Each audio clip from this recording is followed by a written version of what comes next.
여러분 반갑습니다. 오늘 수요 성경 공부 오신 여러분들을 환영하고요. 우리 잠시 기도하겠습니다. 하나님 아버지, 오늘도 저희들이 하나님 말씀을 나누면서 은혜를 나누려고 합니다. 우리 주님께서 말씀을 깨닫게 하시고 말씀 속의 은혜를 풍성하게 역사해 주시옵소서. 예수님의 이름으로 기도하옵나이다. 아멘. 네, 오늘은 요한계시록, 아마 성경 중에서 가장 어려운 말씀 중에 하나를 묵상하려고 합니다. 요한계시록을 구체적으로 들어가기 전에 좀 알아야 할 배경을 좀 말씀을 드리면요. 요한계시록의 저자는 사도 요한입니다. 그리고 요한계시록을 쓴 것은 아마 AD 90년쯤에 썼을 거라고 생각해요. 이때는 어떤 때냐면은 도미티안이라는 황제가 다스리던 때거든요. 근데 이때 교회는 많은 핍박을 받습니다. 근데 그 핍박의 그 동기가 뭐냐? 도미티안 황제에서부터 이제 황제 숭배를 강조합니다. 뭐 그 전에도 그랬지만. 그래서 로마의 황제가 신이다. 이렇게 강조하기 시작하는 거예요. 그래서 이때 그 이유 때문에 핍박을 많이 받았어요. 그래서 여기 말씀에서 핍박받는 내용이 뭐 네로 황제 때 왜 뭐 로마를 불지르고 그 원인을 유대인들과 또 기독교인에게 덮어씌운 뭐 이런 쪽이 아니라 황제 숭배와 연관이 있다는 것을 이해하고 본문을 보면 좀 이해하기가 쉬워요. 또 하나는 요한계시록을 이해할 때 요한계시록에는 두 가지 문학적인 장르가 함께 있어요. 하나는 뭐냐면 서신서예요. 또 하나는 계시예요. 서신서는 현재 일에 관해서 말씀하는 내용이 주를 이루죠. 누구에게 편지 보냈다 그러면 지금 일을 말하려고 하는 거잖아요. 근데 계시는 미래의 일이에요. 그래서 요한계시록을 묵상을 할 때는 요한계시록의 내용을 너무나 종말적으로만 해석하려고 애를 쓰는 것이 아니라 충분히 역사적인 배경 안에서 그 본문을 이해하고 우리가 미래에 적용하고 이렇게 하는 것이 좀 더 요한계시록을 정확하게 보는 방법입니다. 우리가 이런 전 이해를 염두에 두고 본문으로 들어가 보겠습니다. 1절, 예수 그리스도의 계시라 이는 하나님이 그에게 주사 반드시 속히 일어날 일들을 그 종들에게 보이시려고 그의 천사를 그 종 요한에게 보내어 알게 하신 것이라. 여기 말씀이 요한계시록은 계시다 이렇게 말하죠. 계시라는 것은 신약 성경에 44번 사용이 되는데 이전에 감추었던 것을 이렇게 드러내게 하는 것, 이런 의미가 있어요. 근데 이 계시를 어떻게 전달했는가? 하나님이 예수님에게 줘서 예수님이 천사에게 주고 천사가 요한에게 주고 요한이 그 종들에게 알게 한 것이다. 이렇게 설명을 합니다. 여기 하나님이 그에게 주사 반드시 속히 일어날 일, 그러니까 요한계시록에 일어난 모든 내용이 금방 일어날 일이라고 사람들이 오해를 했어요. 근데 이 말은 어떤 의미가 있냐면 속히 일어날 일이라는 건 당시에 이미 이루어진 일이고 또 앞으로 완성될 일이라는 의미를 함께 가지고 있는 말이라고 우리가 받아들여야 할 것입니다. 2절, 요한은 하나님의 말씀과 예수 그리스도의 증거 곧 자기가 본 것을 다 증언하였느니라. 이 예언의 말씀을 읽는 자와 듣는 자와 그 가운데 기록한 것을 지키는 자는 복이 있나니 때가 가까움이라. 여기 본 것이라는 말은 이 계시가 환상과 연관이 있다는 것을 의미하는 거죠. 그리고 여기 읽고 듣고 지키는 자가 복이 있다 그래요. 여기 있는 예언의 말씀들, 미래에 대한 말씀 같이 우리가 생각하잖아요. 근데 이걸 읽고 미래에 어떤 일이 일어날 것이다 이렇게 생각하는 것, 또 듣는 자, 그것으로 끝나면 안 된다는 거예요. 이거는 지키라고 주는 말씀이라는 거예요. 그러니까 여기 요한계시록의 말씀은 미래에 어떤 일이 일어날 거야 막 그렇게 상상만 하라는 게 아니라 그 가운데 있는 말씀을 우리가 오늘 삶의 현장에서 지켜나가야 될 말씀이라는 걸 잊지 않아야 한다는 것이죠. 그리고 마지막에 때가 가깝다는 것은 이제 책임 있는 삶을 살아라는 거예요. 때가 가깝다는 것은 이제 뭐 테스트할 날, 이제 그 날이 가까웠다 이런 뜻이잖아요. 그러니까 더 책임 있는 삶을 살아야 한다 하는 것을 강조하는 말씀인 거죠. 4절 요한은 아시아에 있는 7교회에 편지하노니 이제도 계시고 전에도 계셨고 장차 오실 이와 그의 보좌 앞에 있는 7영과 또 충성된 증인으로 죽은 자들 가운데서 먼저 나시고 땅의 임금들의 머리가 되신 예수 그리스도로 말미암아 은혜와 평강이 너희에게 있기를 원하노라. 우리를 사랑하사 그의 피로 우리의 죄에서 우리를 해방하시고. 여기 편지한다는 말은 이 성경이 서신서라는 것을 알려주죠. 그리고 4절 중반부터 5절 중반까지는 전형적인 서신서의 인사입니다. 은혜와 평강. 여기에 그 삼위일체 쭉 나오죠. 그리고 6절 그의 아버지 하나님을 위하여 우리를 나라와 제사장으로 삼으신 그에게 영광과 능력이 세세토록 있기를 원하노라. 예수님의 십자가 사역은 우리를 죄에서 구원하시기만 하려고 한 것이 아니라 우리를 나라와 제사장으로 삼으시려고 하신 것이다 하는 것을 강조한 거죠.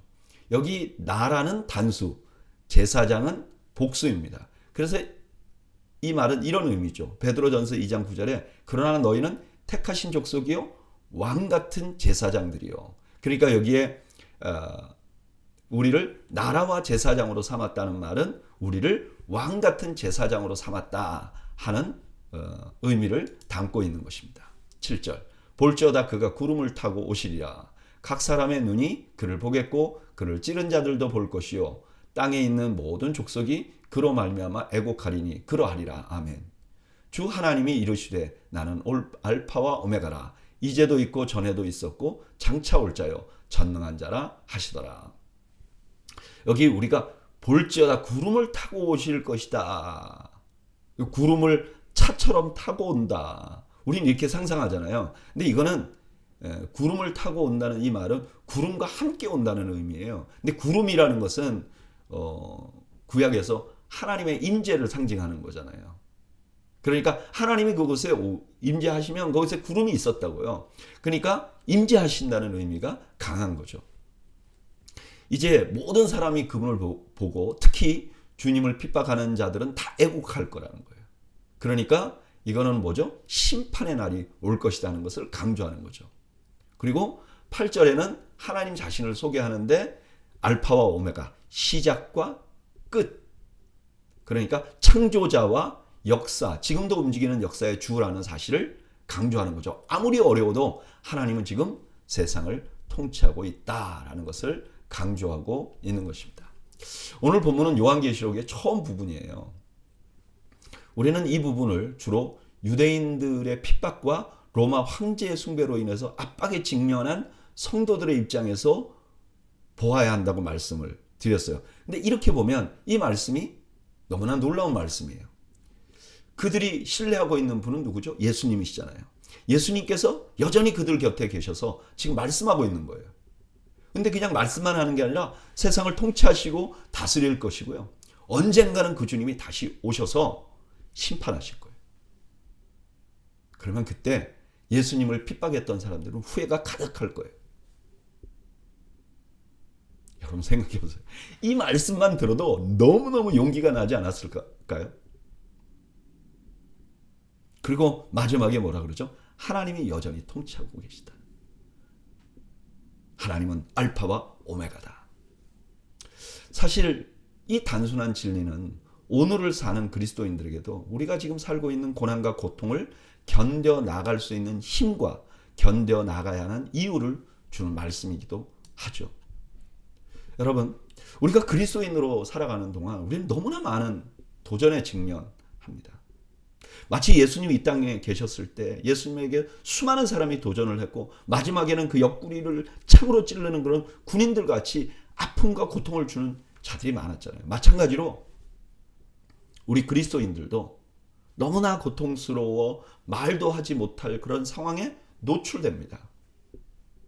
그런데 우리가 기억해야 할 것이 무엇인가? 이렇게 고통스러울 때, 고난을 당할 때 기억해야 될 것이 무엇인가? 그건 하나님께서 여전히 보좌에 계시다는 것. 그리고 우리 주님께서 때가 되시면 심판자로 이 땅에 오실 거라는 거예요. 그러면 예수님을 핍박했던 그들이 애곡할 거예요. 통회할 거예요. 후회할 거예요. 마찬가지로 우리에게 핍박을 주는 자들도 그렇게 될 것이에요. 이것이 소망이 되는 거죠. 주님이 언젠가 오실 것입니다. 주님이 언젠가 오실 것입니다. 저는 오늘 수요 성경 공부 오신 여러분들이 다시 오실 주님이 다시 오신다는 것이 우리에게 소망이 되는 은혜가 있기를 주님의 이름으로 축원합니다. 9절. 나 요한은 너희 형제요 예수의 환난과 나라와 참음에 동참하는 자라. 하나님의 말씀과 예수를 증언하였으므로 말미암아 반모라 하는 섬에 있었더니. 요한이 자기를 이제 소개하는 거죠. 나는 여러분들과 똑같은 형제고 또 예수님의 환난과 나라와 참음. 여기 이렇게 소개할 때 환난과 참음은 한 쌍이고요. 나라가 핵심이에요. 그러니까 하나님 나라에 살면서 예수님의 나라에 살면서 환난과 참음을 겪고 있는 사람. 근데 지금 자신이 어떠냐? 예수님을 전했기 때문에 반모라는 섬에 지금 유배되어 있다. 이렇게 말하는 거죠. 10절. 주의 날에 내가 성령에 감동되어 내 뒤에서 나는 나팔 소리 같은 큰 음성을 들으니 이르되 내가 보는 것을 두루마리에 서서 에베소, 서머나, 버가모, 두아디라, 사데, 빌라델비아, 라오디게아 등 7교회에 보내라 하시기로. 여기 주의 날이라는 말이 나오잖아요. 이게 오늘 우리로 말하면 주일, 일요일이죠.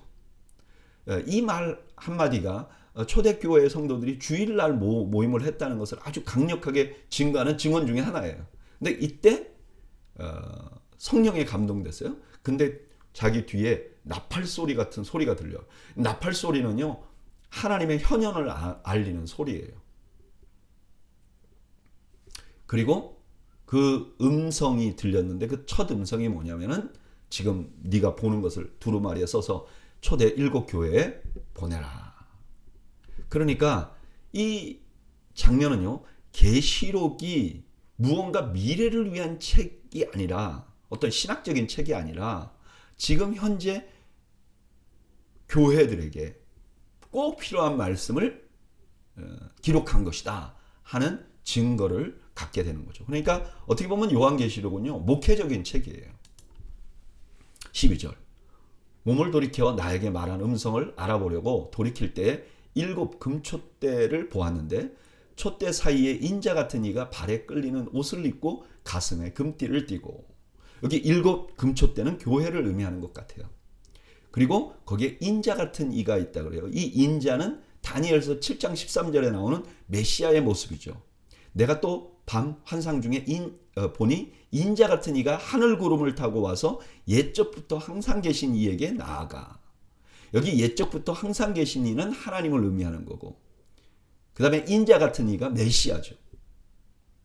그러니까 지금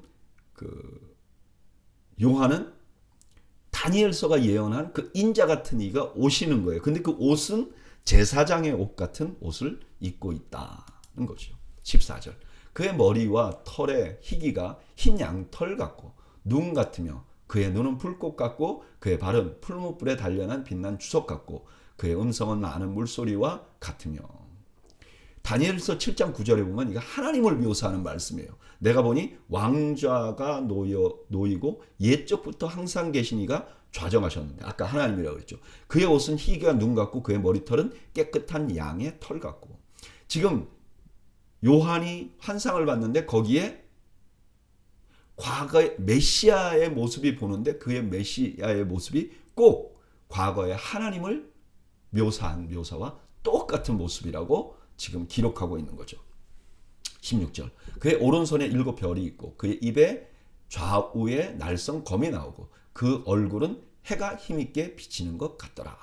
그 모습을 보는 거죠. 이 별을 오른손에 별을 갖고 있다는 것은 권세를 의미하는 거예요. 그 다음에 날성검은 심판을 의미하는 거고, 그렇죠?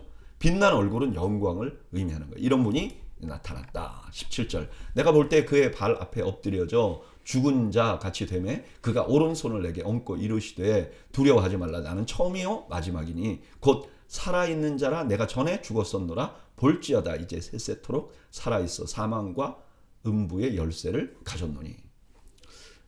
자기가 너무 놀라운 일을 보니까 그냥 기절한 것 같아요. 그랬더니 손을 얹었어요.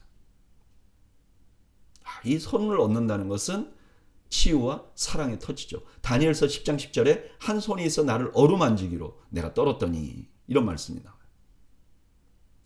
사랑과 치유의 터치. 그런데 그 분이 자기를 어떻게 소개하는가?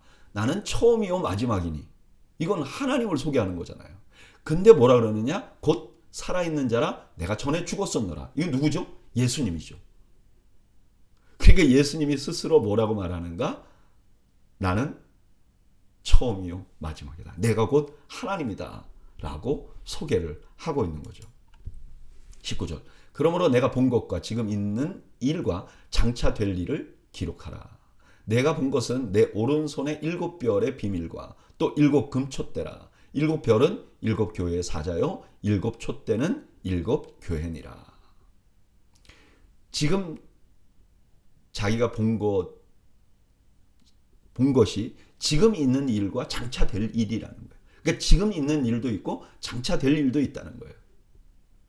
근데 자기가 보니까 오른손에 7별을 가지고 있어요. 7별은 7 교회의 사자라고 그러고 7 금촛대는 7 교회라고 말씀하는 거죠. 오늘 본문에 이제 요한이 구체적으로 자기가 계시를 처음 받는 장면을 기록해 놨는데 반모섬에 유배를 가 있는데 거기서 큰 음성을 들어요.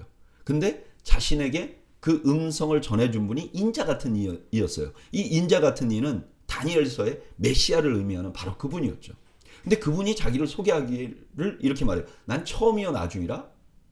그럼 하나님이시네? 근데 죽었다가 살아났어? 그럼 예수님이네? 그러니까 예수님께서 하나님이시라는 거예요. 근데 그분은 어떤 분이냐? 환난을 당하고 참으신 분이에요.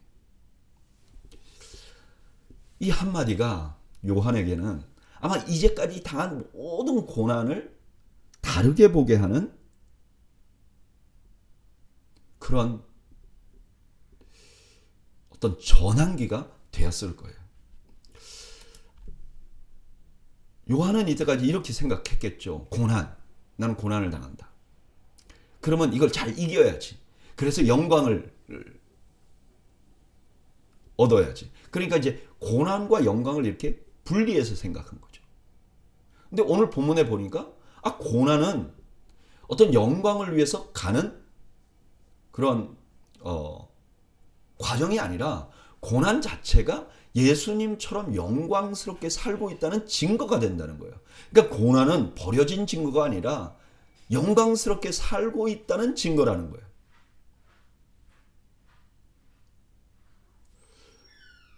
이게 너무 놀랍죠. 예수님 때문에 고난의 모습이 바뀌어버린 거예요. 예전에는 고난은 어떻게 생각했는가? 고난은 버림받은, 그러니까 복 없는 사람들의 증거였어요. 혹은 고난은 영광으로 가는 과정이었어요. No cross, no crown. 고난이 없으면 영광이 없다. 고난은 영광으로 가는 경험이다. 그런데 이 말씀을 통해서 어떻게 바뀌냐면 고난 자체가 예수님과 함께하는 영광스러운 일이라는 것을 지금 말씀하는 거예요. 저는 이 말씀 앞에서 아주 깊이 회개를 합니다. 저는 저의 삶을 항상 편안할 때와 고난의 때로 나누어서 생각했어요. 그래서 항상 제가 저를 위로하는 방법은 이거였어요. 고난의 때가 결국 나의 삶에 도움이 된다. 그래서 지금 평안을 누리는 이유가 고난의 때를 지나왔기 때문이다. 그래서 고난은 나의 삶에 도움이 된다. 그러니까 고난의 때는 항상 세컨더리 때죠. 그런데 오늘 본문은 뭐라고 보느냐면 고난의 때가 나의 삶에 지금 평안의 때에 도움이 되는 때가 아니라 그게 전성기라는 거예요. 그게 예수님 닮고 있는 시간이라는 거예요.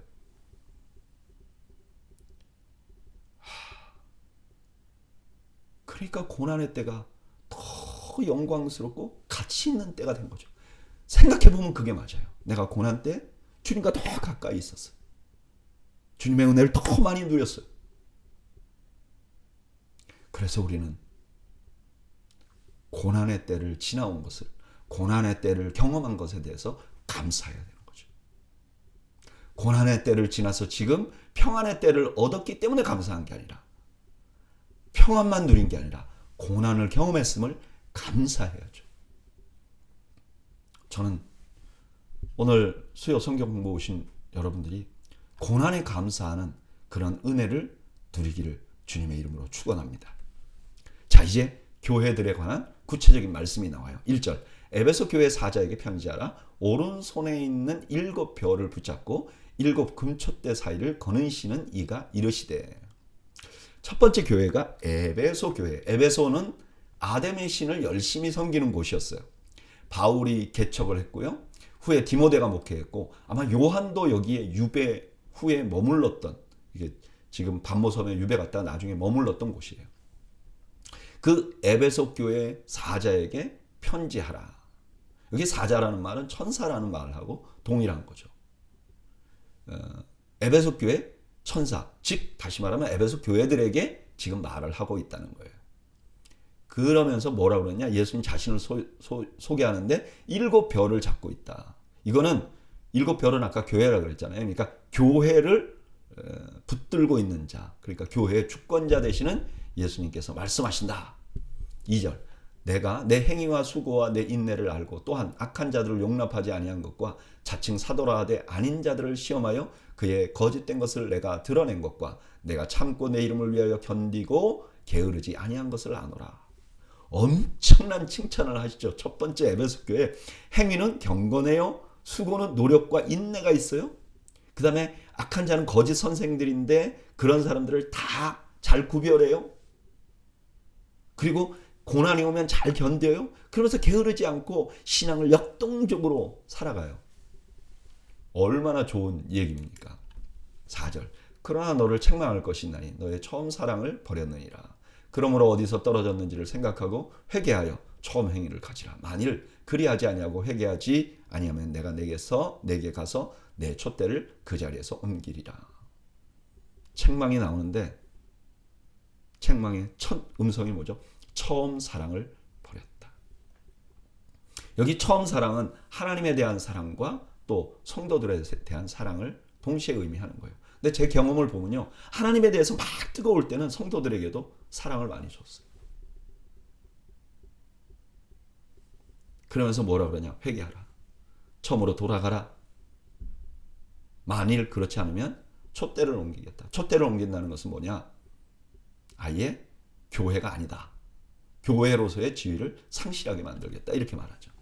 6절, 오직 내게 이것이 있으니 내가 니골라당의 행위를 미워하는도다. 나도 이것을 미워하노라. 귀 있는 자는 성령이 교회들에게 하시는 말씀을 들을지어다. 이기는 그에게는 내가 하나님의 낙원에 있는 생명나무의 열매를 주어 먹게 하리라. 여기 니골라당이라는 게 어떤 주장을 했는지 정확히 몰라요. 근데 어쨌든 이단이었던 것 같아요. 그들의 행위를 미워했던 것 같아요. 왜 에베소 교회가 첫사랑을 잊어버렸을까? 아마도 이런 이단들이 막 들어와서 하니까 그냥 무작정 사랑할 수 없잖아요. 그러니까 아마도 조금 마음이 차가워졌는지 모르겠어요. 실제로 그런 일이 있죠. 한국에서도 막 신천지가 막 유행을 할 때요, 세교가 오면 저분 신천지에서 온 거 아니야? 이렇게 의심할 정도로 교회가 어려웠어요. 아마 에베소 교회도 그런 영향이 있었을 것 같기도 해요. 그런 에베소 교회에게 뭐라고 말하는가? 그거 잘했다. 그거는 잘했다. 그러면서 잘 견디고 이기면 하나님 나라의 낙원에 있는 생명나무 열매를 먹게 하겠다. 이 생명나무는 원래 에덴 동산에 선악과하고 생명나무와 선악을 알게 하는 나무가 있었잖아요. 근데 선악을 알게 하는 나무는 먹었고 생명나무는 먹지 못하게 막았잖아요. 그래서 유대인들에게 이 생명나무는 영생을 얻는 상징이었어요. 영생을 얻는다는 건 뭐냐? 생명나무 열매를 먹는 것이다. 근데 여러분, 여기 아주 중요한 모티브가 있더라고요. 생명나무는 뭐죠? 생명을 주는 나무잖아요. 생명을 주는 나무는 뭐죠? 십자가더라고요. 그죠? 예수 그리스도의 십자가를 믿으면 생명을 얻잖아요. 그리고 하나님 나라의 낙원을 상속받잖아요. 오늘 본문은 7교회 중에서 첫 번째로 에베소 교회에 주시는 하나님의 말씀이에요. 에베소 교회는 참 훌륭한 교회였어요. 그들은 누구보다 사도들에게 사랑을 많이 받았어요. 바울이 3년간 그곳에서 사역을 했어요. 그리고 모습도 너무나 탁월했어요. 행동은 경건했고 이단들에 대해서 아주 단호했어요. 딱 보이시죠? 아주 경건하게 살고 뭐 신학적으로 분명해서 이단들을 단호하게 했어요. 근데 그 에베소 교회에 한 가지 경고를 줘요. 그게 뭐냐? 처음 사랑을 회복하라. 저는 이런 말씀을 대할 때마다 젊은 시절에 하나님께 눈물로 헌신하던 시기가 생각이 나요. 물론 그때도 제가 멋지게 살고 뭐 거룩하게 살고 그러지 않았어요. 그때도 여전히 방황이 있었고요. 젊을수록 더 갈등도 많았어요. 근데 그때 분명했던 건 뭐냐면 하나님에 대한 사랑은 분명했어요. 주님께 대한 헌신도 분명했어요. 그때 저는 무슨 집회나 혹은 개인적으로 새벽에 하나님께 기도할 때 늘 그렇게 기도했어요. 하나님, 고난당하는 사람들에게 보내주십시오. 주님처럼 고난당하는 사람들과 함께 살게 해주십시오. 제가 지금 뒤를 돌아보면요. 그 길로 올곧게 달려오지 못했어요. 좌우로 흔들리고 자빠지고 넘어지고 그러다 보니까 그 뜨거운 심장을 잊어버린 것 같아요. 겉으로는 목사가 돼서 오랫동안 사역을 하고 교회에서 성도들과 좋은 관계를 유지하며 목회를 하는 그런 상황에 있지만 가장 중요한 핵심인 그 뜨거운 사랑이 보이지 않는다는 그런 슬픔이 있는 거죠. 바로 그런 저에게 오늘 본문이 그걸 회복할 수 있는 길을 알려주는 것 같아요. 뭐냐? 생명나무, 즉 십자가를 바라보고 십자가를 사모하라. 그게 첫사랑을 회복하는 유일한 길이라고 말씀하시는 것 같아요. 여러분, 처음 사랑을 회복하는 길은 과거를 회상하는 데서 시작되는 게 아닙니다. 우리를 위하여 십자가를 지신 예수님을 바라보고 그 생명나무를 바라보고 그럴 때 우리의 첫사랑이 회복이 되는 줄 믿습니다. 저는 여러분들이 십자가로 처음 사랑을 회복하는 은혜를 누리시기를 주님의 이름으로 축원합니다. 8절 서머나 교회 사자에게 편지하라. 처음이며 마지막이요 죽었다가 살아나신 이가 이르시되. 이게 서머나는 오늘날의 이즈미르라는 도시예요. 그런데 이 도시에는 과거 오래전부터 유대인들이 이제 살았는데 아주 굉장히 영향력이 컸다 그래요. 그래서 유대인들이 영향력이 커지면 어떠냐면 극단주의적인 유대인들이 힘을 얻어요. 그래서 이들이 그 로마 시대 때도 막 신전에 들어가서 신전을 파괴해버리고 그래가지고 이 도시에는요 로마 사람들 혹은 헬라 문화에 사는 사람들이 유대인들을 너무너무 싫어했다는 거예요. 게다가 이 도시는 황제 숭배가 아주 적극적으로 이루어진 도시예요. 그러니까 기독교인들은요 유대인들에게도 핍박을 받고 그 헬라 사람들에게도 핍박을 받는 그런 도시였다는 거죠. 그 교회에 가서 예수님께서 자신을 어떻게 소개하는가? 십자가에 죽으시고 부활하신 자다. 이렇게 소개를 하는 거죠. 좀 이해가 되죠. 그렇게 소개하신 이유가.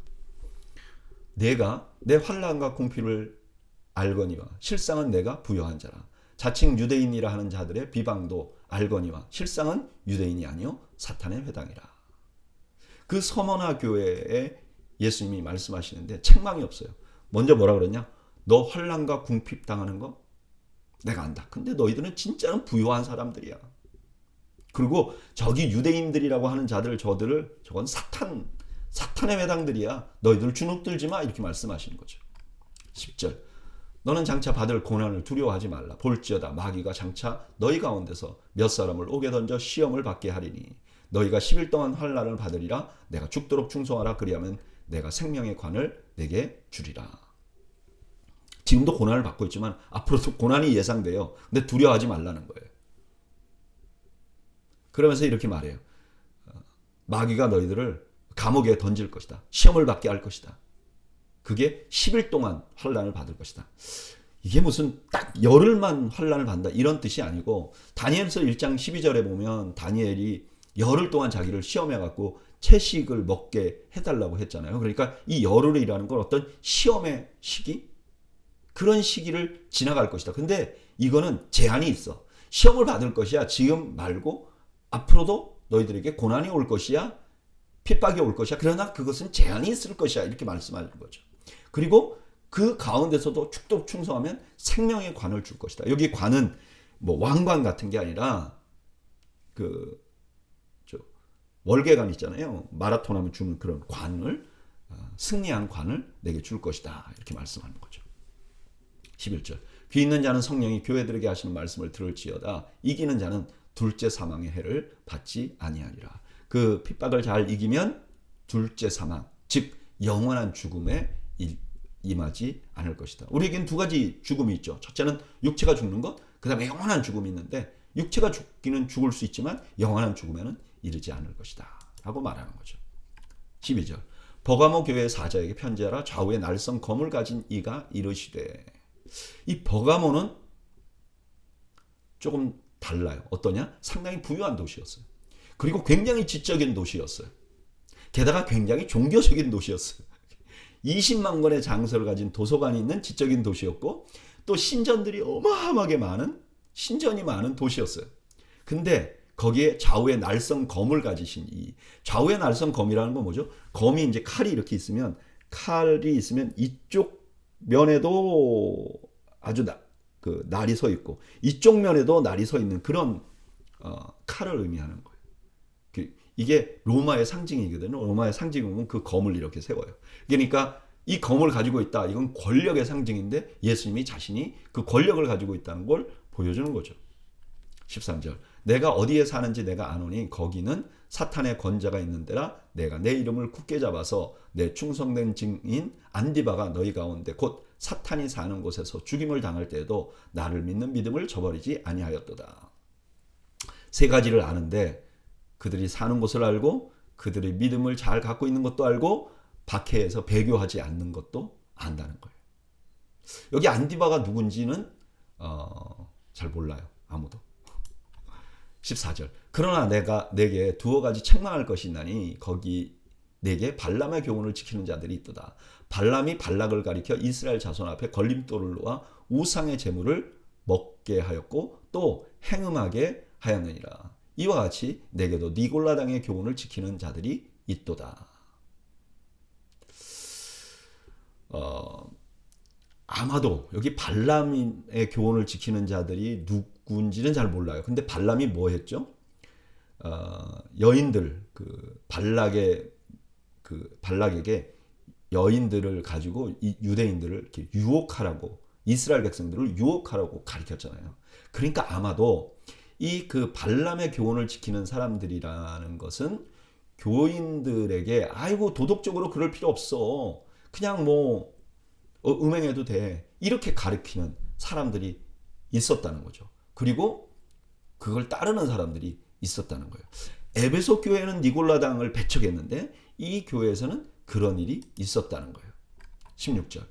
그러므로 회개하라. 그리하지 아니하면 내가 내게 속히 가서 내 입의 검으로 그들과 싸우리라. 귀 있는 자는 성령이 교회들에게 하시는 말씀을 들을지어다. 이기는 그에게는 내가 감추었던 만나를 주고 또 흰 돌을 줄 터인데 그 돌 위에 새 이름을 기록한 것이 있나니 받는 자밖에는 그 이름을 알 사람이 없느니라. 회개하지 않으면 발람처럼 죽게 될 것이다. 그리고 여기 감추었던 만나는 아마 살과 피로 우리에게 생명을 주신 예수님의 생명을 의미하는 것 같고요. 흰 돌은 고대 이제 운동 경기에서 우승하잖아요. 그럼 그 우승자의 이름을 돌에다 이렇게 새겨가지고 주었다 그래요. 그러니까 아마 그 천국에 이름이 기록되는 것을 의미하는 것 같아요. 오늘 본문에는 서만화 교회하고 버가모 교회에 대한 말씀이 기록되어 있어요. 서만화 교회는 여러 가지로 어려운 상황에 있었어요. 경제적으로도 어렵고요. 유대인들의 핍박이 있었고 또 심지어 국가적인 핍박도 있어요. 근데 그런 그들에게 죽도록 충성하라고 권해요. 그러면 경기에 이긴 자에게 주시는 관을 주겠다. 그래요. 근데 버가모는 반대예요. 이 도시는 아주 지적이에요. 너무나 풍성한 곳이었어요. 신전들이 많았어요. 그런데 그곳에서 그들이 믿음을 잘 지켰어요. 근데 그들에게 문제가 뭐냐? 내적으로 도덕적인 삶이 무너진 거예요. 그래서 책망을 받았어요. 그들에게 하신 말씀 뭐냐? 회개하라 해서. 이 두 교회를 생각해 보니까 딱 키워드가 양쪽에 나와요. 충성과 회개. 충성과 회개. 우리가 신앙생활하면서 아주 중요한 요소 중에 하나가 이건 것 같아요. 아무리 어려워도 신앙을 인내하면서 충성하는 것. 이건 너무 필요하죠. 그러나 만약에 실수한다면 회개해야 되는 거죠. 그러니까 충성과 회개만 잘해도 신앙생활 잘할 수 있다는 거예요. 저는 여러분들이 충성과 회개를 균형 있게 할 수 있는 여러분들이 되시기를 주님의 이름으로 축원합니다. 18절. 두아디라 교회의 사자에게 편지하라. 그 눈이 불꽃 같고 그 발이 빛난 주석 같은 하나님의 아들이 이르시되. 두아디라는 루디아가 살았던 곳이죠. 거기에 루디아가 이 옷감 물들이는 일을 했잖아요. 그러니까 아마 그런 비즈니스가 거기 굉장히 성행했을 거라고 생각해요. 이 두아디라 교회에 편지하면서 예수님의 모습은 1장 14절에서 15절에 하나님을 묘사한 그대로 묘사를 해요. 근데 이 모습은 심판하시는 하나님의 모습이에요. 그리고 여기 보면 하나님의 아들이 이르시되 할 때 이 하나님의 아들이라는 표현은요. 요한계시록에서는 여기만 나와요. 물론 아버지와 아들 이런 말은 있어요. 그런데 하나님의 아들이라고 이렇게 딱 명시적으로 한 거는 여기밖에 나오지 않는 거죠. 예수님께서 자신을 심판하시는 주님 그리고 하나님의 아들이라고 이 두아디라 교회에 소개하는 거예요. 왜 그랬는가? 19절. 내가 내 사업과 사랑과 믿음과 섬김과 인내를 아노니 내 나중 행위가 처음 것보다 많도다. 여기 사업도 이제 행동이라고 번역하는 게 좋아요. 그러니까 이 그 교회는요. 에베소 교회와 비교해서 사랑이 되게 많은 교회였어요. 그리고 행동이 너무 건전해요. 뭐 다른 사람들 돕고 누가 봐도 착한 사람이에요. 근데 더 좋은 거는 이런 행동이 점점 많아져요. 20절. 그러나 내게 책망할 일이 있노라. 자칭 선지자라 하는 여자 이사벨을 내가 용납함이니 그가 내 종들을 가르쳐 꿰어 행음하게 하고 우상의 제물을 먹게 하는도다. 또 내가 그에게 회개할 기회를 주었을 때 자기의 음행을 회개하고자 하지 아니하는도다. 여기 뭐 이세벨이라고 이제 별명이 불리는, 근데 이 사람이 어떤 사람인지 잘 몰라요. 근데 구약에 보면 이세벨이 아합의 처잖아요. 근데 이 사람이 뭐 했죠? 우상 숭배를 열심히 했잖아요. 그러니까 이제 우상 숭배를 했던 것 같아요. 그리고 그 우상 숭배에 대한 재물을 먹는 거. 이게 이제 그 두아디라라는 그 도시를 우리가 상상해 보면 거기에 뭐 옷감 물들이는 사람들 뭐 이런 식으로 여러 비즈니스가 있었어요. 근데 예전에는 이 비즈니스가 하나의 그 길드, 그러니까 하나의 연합회를 형성을 해요. 그리고 이 길드마다 자기들이 섬기는 신이 있어요. 그리고 뭐 빵집 연합회는 빵의 신을 섬기든지 뭐 그런 식으로 한단 말이에요. 그래서 이분들이 뭐 1년에 한 번씩이고 제사를 해요. 근데 거기에 참석하지 않으면 굉장한 불이익을 받게 되는 거죠. 그러니까 자꾸 그냥 그런 우상숭배에 자꾸 사람들이 유혹이 돼요. 근데 그거 괜찮다고 가르치는 사람이 있었던 것 같아요. 이거 한국 사람들은 너무나 쉽게 이해할 수 있죠. 우리 옛날에 뭐 집을 짓는다든지 뭐 아니면 뭐 어떤 그 경기를 시작한다든지 뭐 아니면 그냥 1년에 한 번씩 모여서 고사 지내죠. 고사. 근데 그때 우리 크리스천들 거기서 절하지 않으면요. 굉장한 압박을 받았어요. 지금 그랬는데 넘어간 사람들이 많았다는 거죠. 그런 사람들에게 하나님께서는, 예수님께서는 회개할 기회를 줬는데 이 사람들이 회개를 하지 않았다는 거예요. 22절. 볼지어다 내가 그를 침상에 던질 터이요. 또 그와 더불어 간음하는 자들도 만일 그의 행위를 회개하지 아니하면 큰 환난 가운데 던지고, 또 내가 사망으로 그의 자녀를 죽이리니 모든 교회가 나는 하나님의 뜻과 마음을 살피는 자인 줄 알지라 내가 너희 각 사람의 행위대로 갚아주리라. 여기 침상에 던진다는 거는 뭐 음행이라고 보는 사람들도 있는데 아마 질병을 의미할 가능성이 높아요. 그리고 여기 간음하는 자들은 아까 말한 이세벨의 주장에 이제 넘어간 사람들. 또 여기 자녀들은 진짜 자기의 뭐 아들, 딸 이런 게 아니라 가르침을 받는 사람들. 그래서 자꾸 우상 숭배하는 사람들. 이런 사람들 내가 가만히 보고 내가 모르는 줄 아느냐? 그거 내가 갚아줄 거야. 그 우상 숭배하면 병들게 해버릴 거야. 그렇게 경고를 하시는 거죠. 24절. 두아디라에 남아있어 이 교훈을 받지 아니하고 소위 사탄의 깊은 것을 알지 못하는 너희에게 말하노니 다른 짐으로 너희에게 지울 것이 없노라. 다만 너희에게 있는 것을 내가 올 때까지 굳게 잡으라. 근데 그 교회 안에서도 동조하지 않는 사람들이 있을 거잖아요. 근데 그런 사람들에게 너희가 뭐 같이 책임을 져라 그렇게 말씀하지 않는다는 거예요. 너희들에게는 따로 할 말이 없다. 그리고 마지막으로 너희들이 지금 가지고 있는 그 생각을 끝까지 잘 지키라. 그렇게 말하죠. 26절. 이기는 자와 끝까지 내 일을 지키는 그에게 만국을 다스리는 권세를 주리니 그가 철장을 가지고 그들을 다스려 질그릇을 깨뜨리는 것과 같이 하리라. 나도 내 아버지께 받은 것이 그러하니라. 여기 27절 말씀은 시편 2편 8절 9절을 인용한 거예요. 거기 보면 내게 구하라. 내가 이방 나라를 내 유업으로 주리니 내 소유가 땅 끝까지 이르리로다. 내가 철장으로 그들을 깨뜨리며 질그릇같이 부수리라 하시도다. 이 시편 2편에서 말씀하시는 분은 메시아예요. 그런데 지금 메시아가 하는 일을 성도도 할 거라는 거예요. 믿음을 잘 지킨 자가 그것도 할 거라는 거예요. 그러니까 이건 무슨 뜻이냐면은 우리가 이제 구원을 받잖아요. 구원을 받으면 천국에 가면 그냥 우리가 예수님께서 뭐 다스리는 그 나라에 나도 들어갔어. 그리고 나도 뭐 그냥 그 안에 살아. 이런 정도가 아니라 내가 주님과 함께 그 나라를 다스리게 된다는 거예요.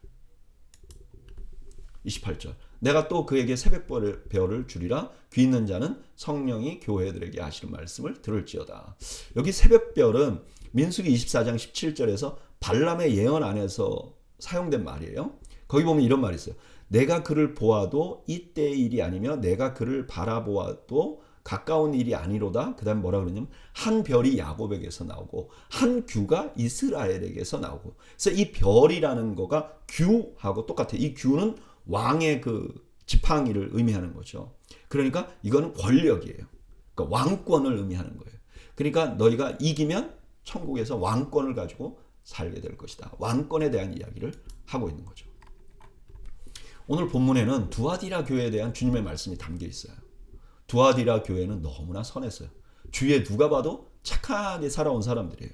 근데 이 교회에 이세벨이라고 말할 만큼 아주 이교도 풍습을 가지고 있는 사람이 들어와요. 그리고 교회 진리를 어지럽혀요. 아마 뭐 이단 제사에 참여해도 된다 이렇게 말했을 거예요. 그래서 이것 때문에 도덕적으로 타락을 시켰을 거예요. 왜냐하면 이 당시만 해도 그 이교도 제사에는 성적인 그런 문란함이 있었거든요. 근데 예수님이 그렇게 하면 너희들은 심판받게 될 것이다. 이렇게 말해요. 저는 이 말씀 묵상하면서 오늘도 이런 현상이 조금 있지 않는가 하는 생각이 들어요. 보통이요, 보수적인 신학을 가진 교회들, 우리 교회 같은 교회들은요, 사회적인 책임을 조금 등한시해요. 막 그 열심이 없어요. 근데 반면에 조금 자유로운 신학을 지지하는 교회들은요, 사회에 대한 의무를 강조해요. 그리고 사회와 함께 가려고 해요. 그래서 세상의 선한 일들을 하기도 하는 거죠. 그래서 이것이 자꾸 강조되다 보니까 신학적인 정통성을 자꾸 양보하게 되는 거예요. 그리고 도덕적인 정결도 점점 지키지 못하게 되는 거예요. 예를 들면 뭐 요즘에 뭐 동성애라든지 이런 것들에 대해서 너무 관용적이고 이렇게 될 수밖에 없게 되는 거죠. 사회에 자꾸 참여하니까. 그런데 오늘 본문에서는 뭐라고 말씀하시는가? 교회는 정통성과 도덕성 위에 서서 선한 행동을 해야 되는 거예요. 우리같이 보수적인 교회들은 선한 행동을 하는데 더 애를 써야. 근데 이 선한 행동이라는 게 이걸 위해서, 선한 일을 위해서 우리의 신학적인 정통성과 도덕적인 삶을 포기해서는 안 된다는 거예요. 여러분, 사랑은 분명한 신학적인 진리 위에 서야 하는 거예요. 그럴 때 그 사랑이 오래가고 성경이 말씀하시는 진정한 사랑이 되는 것입니다. 저는 우리 교회가 분명한 신학 위에 사랑을 실천하는 교회가 되기를 소원합니다. 3장 1절 사대교회의 사자에게 편지하라. 하나님의 7영과 7별을 가지신 이가 이르시되 내가 내 행위를 아노니 내가 살았다 하는 이름을 가졌으나 죽은 자로다. 이 사대라는 지역은 AD 17년에 큰 지진이 일어났는데 그때 황제의 지원으로 재건된 도시예요. 그러니까 황제에 대한 충성이 어마어마한, 여기 7영은 교회 안에서 역사하시는 성령을 의미하는 거죠. 근데 이 사람들이 나는 잘 믿는다, 그런데 실제로는 죽은 자들이다, 이건 이교를 믿는 사람들이다 하고 아주 신랄한 책망을 합니다. 2절 너는 일깨어 그 남은 바 죽게 된 것을 굳게 하라. 내 하나님 앞에 내 행위에 온전한 것을 찾지 못하였노니 그러므로 내가 어떻게 받았으며 어떻게 들었는지를 생각하고 지켜 회개하라. 만일 일 깨지 아니하면 내가 도둑같이 이르리니 어느 때에 내게 이르는지 내가 알지 못하리라. 그냥 책망하는 거죠. 빨리 돌아서라, 깨어라, 생각하라, 회개하라, 이렇게 말씀하시는 거죠. 4절 그러나 사대에 그 옷을 더럽히지 아니한 몇 명이 내게 있어 흰 옷을 입고 나와 함께 다니리니 그들은 합당한 자인 영구라. 근데 그렇게 그냥 명목만 남은 교회인데 그 안에도 성결한 성도들이 있다는 거예요. 근데 여기 이제 흰 옷은 성결한 것도 의미하지만 또 승리자라는 의미도 있는 거죠. 5절 이기는 자는 이와 같이 흰 옷을 입을 것이요 내가 그 이름을 생명책에서 결코 지우지 아니하고 그 이름을 내 아버지 앞과 그의 천사들 앞에서 시인하리라. 귀 있는 자는 성령이 교회들에게 하시는 말씀을 들으라.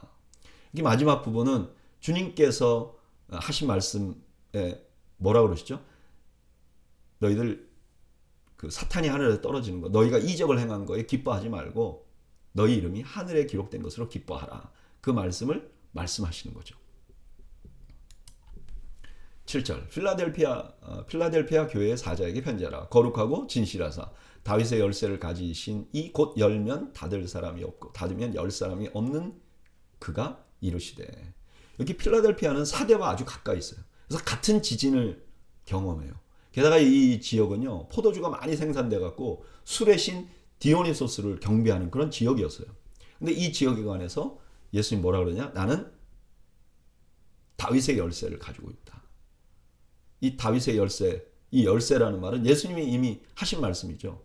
내가 천국 열쇠를 내게 주리니 땅에서 매면 하늘에서 매일 것이요 땅에서 풀면 하늘에서도 풀릴 것이다. 그러니까 이 열 수 있다는 것은 많은 사람들에게 복음을 전할 수 있는 그런 상황을 의미하는 거죠. 그런 능력을 가지신 주님께서 말씀하셨다는 거예요. 뭐라고? 8절 볼지어다 내가 내 앞에 열린 문을 두었으니 능히 닫을 사람이 없으리라. 내가 내 행위를 아노니 내가 작은 능력을 가지고도 내 말을 지키며 내 이름을 배반하지 아니하였도다. 또 완전히 다른 칭찬을 받죠. 열린 문을 주었다는 건 뭐예요? 그러로 많은 성도들이 예수님 믿게 그렇게 해주겠다는 거예요. 구원을 얻도록 해주겠다는 거예요. 그러면서 칭찬하기를 작은 능력을 가지고 있다. 이건 어떤 의미냐면 능력이 작다, 이거는 그냥 단순히 능력이 없다 이런 뜻이 아니라 그냥 교회 자체가 아주 작은 교회예요. 힘이 없는 교회죠. 아유, 이런 말씀 들으면 위로가 되죠. 이렇게 이민교회 작은 교회들은 너무 위로가 되는 거죠. 9절 보라 사탄의 회당 곧 자칭 유대인이라 하나 그렇지 아니하고 거짓말을 하는 자 중에서 몇을 내게 주어 그들로 와서 내 발 앞에 절하게 하고 내가 너를 사랑하는 줄을 알게 하리라. 내가 나의 인내의 말씀을 지켰은즉 내가 또한 너를 지켜 시험의 때를 면하게 하리니 이는 장차 온 세상에 임하여 땅에 거하는 자들을 시험할 때라. 이단 사설을 주장하던 자들이 교회에 와서 너무 미안하다고, 이 작은 교회에 와서 내가 잘못했다고 이렇게 회개하는 역사가 일어나도록 해주겠다는 거예요. 와, 이건 너무 영광스럽죠, 이 땅에서. 그리고 여기 이제 믿음의 시험의 때는 아마 시련이 아니라 유혹을 의미하는 것일 가능성이 높다고 생각해요.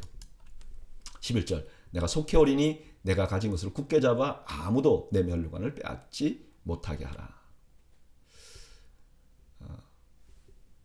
예수님이 금방 올 거라요. 그러니까 잘 인내하고 기다리라고 말씀하는 거죠. 12절. 이기는 자는 내 하나님 성전의 기둥이 되게 하리라니 그가 결코 다시 나가지 아니하리라. 내가 하나님의 이름과 하나님의 성 곧 하늘에서 내 하나님께로부터 내려오는 새 예루살렘의 이름과 나의 새 이름을 그 위에 기록하리라. 귀 있는 자는 성령이 교회들에게 하시는 말씀을 들을지어다. 여기 기둥이라는 거는 너무 중요한 위치잖아요. 건물에서. 그러니까 너는 정말 하나님의 성전에 너무 중요한 자들로 삼을 것이다. 그 소수지만 그리고 결코 나가지 않는다. 이 말은 아마 지진 때 사람들이 다 이제 그 환란이잖아요. 지진이. 그러니까 다 피하게 되는데 너희들에게는 그런 환란이 있지 않을 것이다. 이렇게 말하는 거죠. 그리고 이름을 새긴다. 너에게. 그런 건 소유를 의미하는 거야. 넌 내 소유가 될 것이야. 오늘 본문에는 비슷한 지역에 있는 두 교회에게 보낸 말씀이 나와요. 두 교회는 공통적으로 얼마 전에 큰 지진을 겪었고요. 그 다음에 로마 황제의 도움으로 재건된 역사를 가지고 있어요. 근데 이 두 교회에 대한 평가가 너무나 극과 극이에요. 사대교회는 칭찬이 없어요. 아예. 그들의 이름은 살았다 하는 이름을 갖고 있지만 죽은 자들이에요. 그러니까 그들이 예수 믿는다, 성도다 하지만 실제로는 성도가 아니라는 거예요. 이들은 너무나 좋은 환경에 있었지만 그걸 가지고 칭찬받지 못한 삶을 산 거죠. 반대로 필라델피아 교회는 책망이 없는 교회예요. 그들은 너무나 작은 능력, 그러니까 작은 교회예요. 근데 믿음을 너무 잘 지켰어요. 열악한 환경에서도 믿음을 지켰다고 칭찬을 받는 교회예요. 그러니까 주님의 입장에서는 이게 어떤 환경에 있는가가 중요한 게 아니라 어떻게 살아가고 있는가가 더 중요한 거죠. 주님 보시기에. 그런데 우리는 어떠냐면 우리는요. 내가 어떻게 살아가느냐 보다도 내가 어떤 환경을 만드느냐에 더 집중해요. 무슨 말인지 알겠죠? 주님이 중요하게 보는 것에 우리의 노력을 다하지 않는다는 거예요. 내가 하나님 앞에 올바로 사는 데 집중하는 게 아니라 내가 잘 사는 데 집중한다는 거예요. 무언가 잘못된 길을 갖는 거죠. 여러분, 저는 우리가 무엇을 이루었느냐 보다 어떻게 살아가고 있느냐를 더 중요하게 보는 지혜를 가지시기를 축복합니다. 14절. 라오디게아 교회의 사자에게 편지하라. 아멘이시요 충성이시요 참된 증인이시요 하나님의 창조의 근본이시니가 이르시되. 이 라오디게아는 교통의 요지였어요. 그래서 무역과 금융을 하기에 너무 좋았고 땅도 아주 비옥해서 아주 부유한 도시였어요. 근데 그 교회에게 예수님이 자신을 아멘이라고 소개해요. 여기 소개하는 이 소개는 이사야 56장 16절 17절에서 인용한 내용이죠. 이러므로 땅에서 자기를 위하여 복을 구하는 자는 진리의 하나님, 여기 진리의 하나님이라는 말이 히브리어 원어로 그대로 보면 아멘 하나님 이런 뜻이 포함되어 있어요.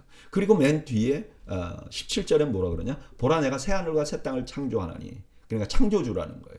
그래서 여기에 하나님의 창조의 근본이신 이 예수님 자신을 그렇게 소개하는 거죠.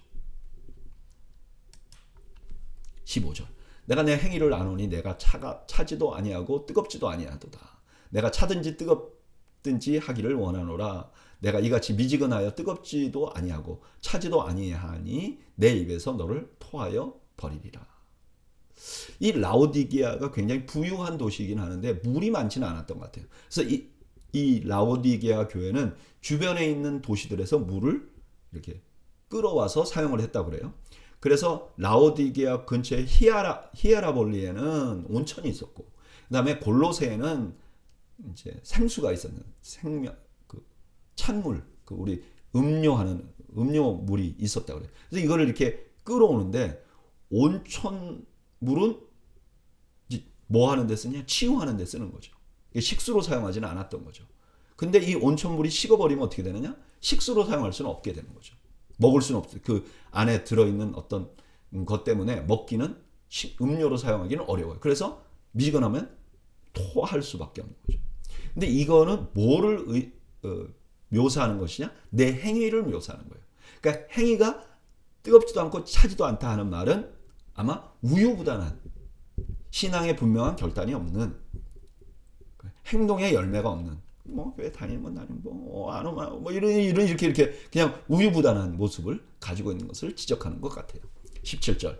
내가 말하기를 나는 부자라 부요하여 부족한 것이 없다 하나 내 공고한 것과 가련한 것과 가난한 것과 눈먼 것과 벌거벗은 것을 알지 못하는도다. 내가 너를 권하노니 내게서 불로 연단한 금을 사서 부요하게 하고 흰 옷을 사서 입어 벌거벗은 수치를 보이지 않게 하고 안약을 사서 눈에 발라 보게 하라.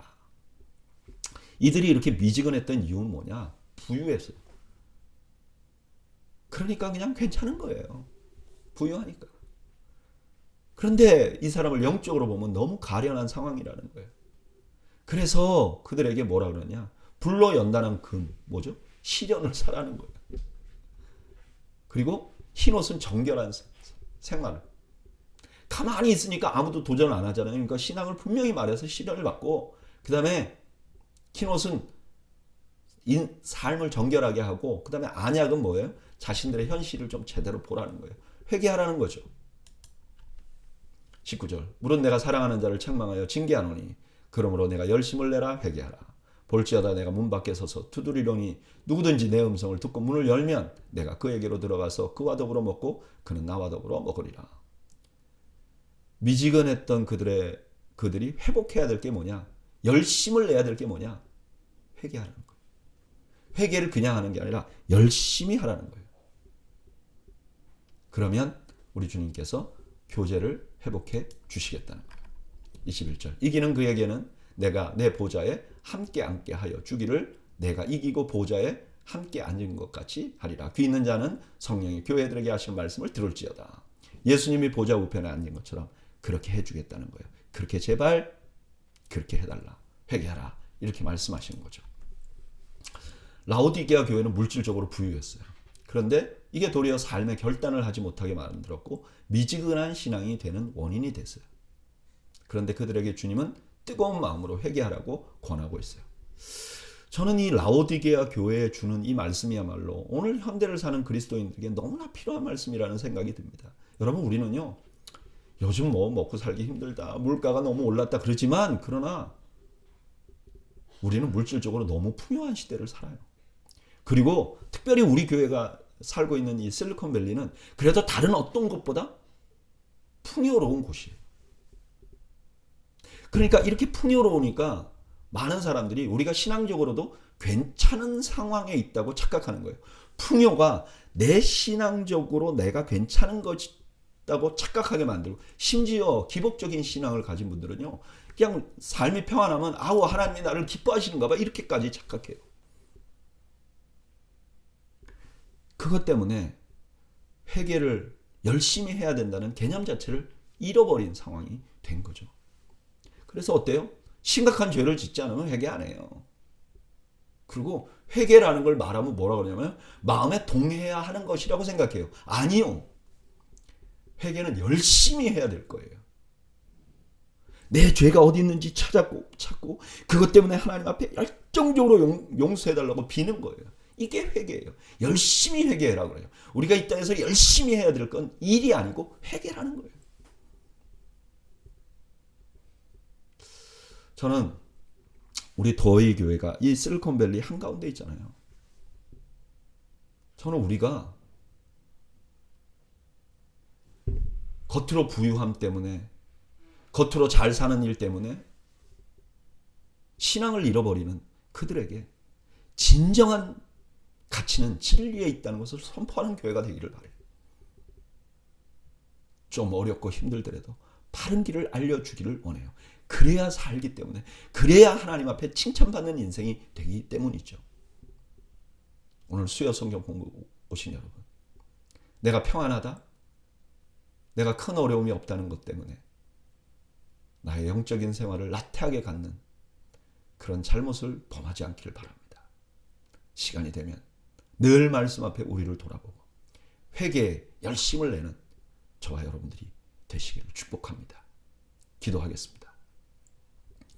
하나님, 우리가 주님 앞에 책망받지 않는 자들이 될 수 있도록 자비와 긍휼을 베풀어 주시옵소서.